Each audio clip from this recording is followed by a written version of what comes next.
Bao la kwanza la Simba lilifungwa katika dakika ya kwanza ya mchezo na Emmanuel Okwi baada ya kuwapiga chenga mabeki wa Yanga.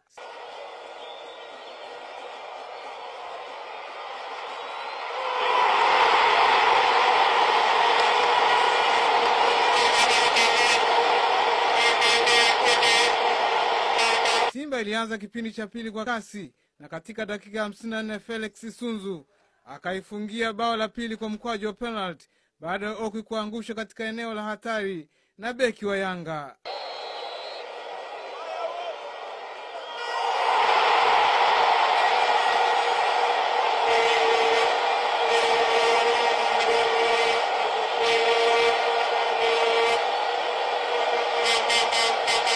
Baada ya bao hilo, karamu ya magoli ikaanza, kwani Simba walifunga bao la 3, 4 na 5 yaliyofungwa na Emmanuel Okwi, Juma Kaseja na Patrick Mafisango.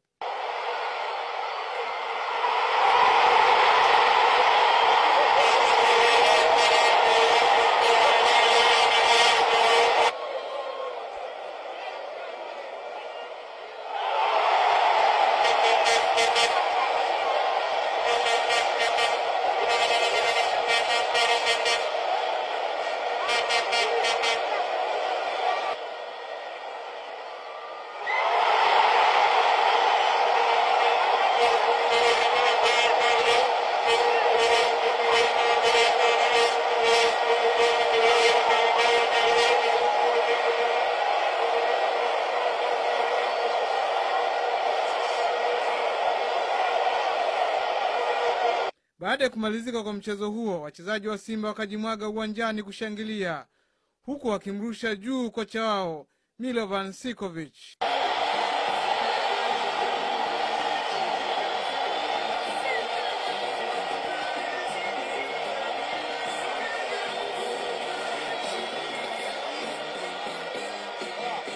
Kisha mgeni rasmi, waziri wa habari, vijana, utamaduni na michezo, Fenela Mkangara, akawavisha medali wachezaji wa Simba pamoja na kukabidhi kombe la ubingwa.